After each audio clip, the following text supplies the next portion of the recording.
Good morning, Survival Family. We're just out here getting some fresh air, checking on the girls. So I saw an article that the IRS is now saying that they can constitutionally check in on your bank account and can constitutionally track what you are buying and what you are spending your money on. I will have this article linked down below, but we are going to go ahead and take a look at it together. This says Supreme Court says the IRS can secretly obtain your bank records. Under an existing statute, the IRS can secretly probe your bank records and potentially those of your relatives without notice. I understand that this article is talking about the case against Nancy Pelosi. They're trying to, see where her spending is at and stuff. But if they're doing this to a political figure, even though we may or may not like her, who else can they potentially do it to? The answer is everybody. They can literally now, according to the Supreme Court, reach in to your bank account and see where and when and what you're spending your money on. And I get it, you're probably saying, duh, they already can do that, but this is saying they legally can do it and you can't take them to court and have an issue with it. Which can lead to a big problem, obviously, for some of us who are trying to be prepared. They are, and I'm sure they already know it, but again, legally they can do it. They can see who has what, who's stocking up on what, who's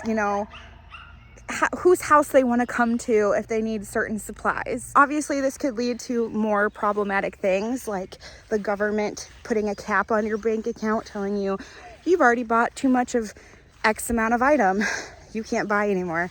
And you might say, Mom, survival. No, this is America. That's not going to happen. Well, let's take a look at this next article. New York to track residents' food purchases and place caps on meat served by public institutions. New York City will begin tracking the carbon footprint of household food consumption and putting caps on how much red meat can be served in public institutions as part of a sweeping initiative to achieve a 33% reduction in carbon emissions from food by 2030. Again, I'm going to link this article down below. New York State has since come out and said that this is false. They said that their representative who said this was taken out of context. So I will link that article as well down below. I try to have the facts on this channel as much as I can. And I didn't think it would be fair to say this without also posting that they have come out since this article has been placed and said that this isn't happening. Now, is this actually happening and they didn't think people will be paying attention and catching wind of it and didn't really think it would blow up like this article has, and now they're just trying to backtrack and cover it up and say they're not actually doing this? I'm not really sure. I don't believe that our government is actually doing this. Maybe you're one of those people, but we do know at least there's one organization called the World Economic Forum who does have this agenda and does have literally in a documentation. You can go look on the World Economic Forum's website. They do have an Agenda 2030, so we know at the bare minimum there is a agency out there who is in bed and financially being funded by more than just our country that has this agenda. Hi. So again, take that with a grain of salt, but it's pretty obvious with everything else going on that they are trying to slowly chip away at your ability to feed yourself, your ability and your accessibility to be able to have the nutrition and the supplies that you need just to live on a normal basis. That's why I urge you to not only be stocking up on your food, not only having something set back that could sustain you bare minimum for 2 years, but to have a long-term plan.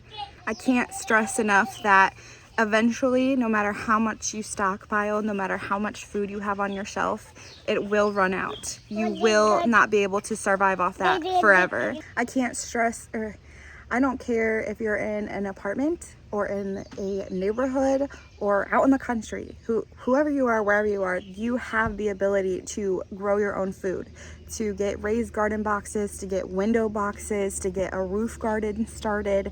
There's several different varieties of veggies you can grow through the winter. Even as simple as sprouts or lettuce can grow. Do something, be doing something to slowly but surely getting yourself off of the system. There is a world outside of Aldi and Walmart and Meijer. And quite frankly, if you haven't been paying attention, a lot of those stores are closing. I think Walmart had what, like 23 odds some stores they're closing this year, which means on top of the food shortages, there's even less access to the food. So just another reason to be growing your own food. I had a friend the other day, I'll share this story. She knows we garden, and she literally said to me, bless her heart, I think it is so cool that you guys can grow your own food. Like, that's just wild to me. And it took everything in me to not like look at her and just be like, where do you think the food from your store comes from? It's scary the amount of people in this country who don't even know where their own food comes from they don't even know what's being put on their food and chemicals and all that stuff, but beyond that, they don't even know where it comes from or how it grows. And that's just that is wild to me. Don't be those people. Like, literally, you need to be in any way you can figuring out how you can have a long-term sustainability plan to refill whatever food you are consuming. Make no mistake, this will not stay in New York. This will spread like a bad virus across this country because there is an entire evil people group trying to destroy your way of life, and it will come to your state, and you will be capped on what you can and cannot buy. And the best way to do that is to get as self-sufficient as you possibly can, so that you do not have to go to the store, so that you don't have to rely on your Walmart or whatever for your food. I understand not all of us will have the land to have to have our own livestock, and so that we can have a sustainable source of protein. But my next thing is make sure that you're shopping local. Make sure that you're finding that family that has a produce stand or that local farmer and make friends with them. And it seems more expensive up front to buy an entire chicken or an entire cow, but really in the long run, you're getting better quality meat and getting more for less.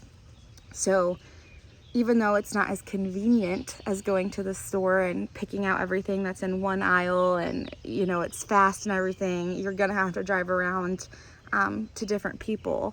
But again, that's getting you off of the system, and that's giving you a sustainable source that, you know, if the grocery stores do close, you're already in with them, and you know you're going to be able to get, you know, produce and meat from them. And even you can argue too, I guarantee you, your town has a farmer's market, especially in the summer. So you wouldn't have to go to door to door to door to get that. You can literally just go in one place and get most of your produce. I know our farmer's market does sell meat there.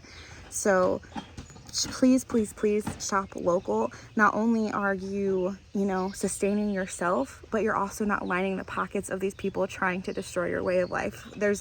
You could go do your own research. I'm not going to even post an article or get into it, but Walmart is in bed with the World Economic Forum. They're funding a lot of their projects and stuff. So when you go there for convenience, you're giving these people money to literally take food and your money away from you.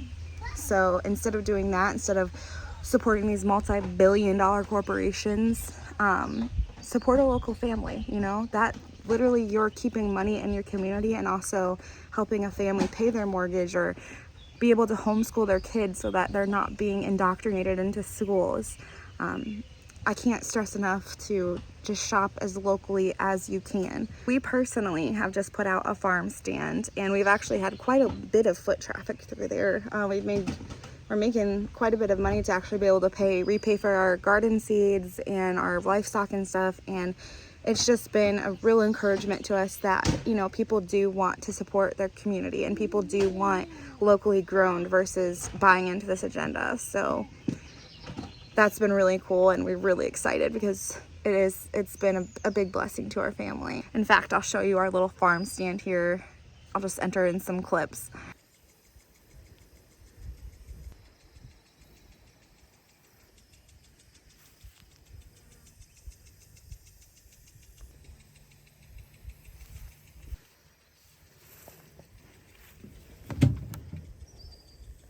Don't be a part of the agenda. Shop local, grow your own food, get off the system as much as you possibly can, and tell these people to stick it where the sun don't shine. That's gonna be it for today's video. Stay safe out there, stay prepared, and I'll catch you all in the next one. Bye.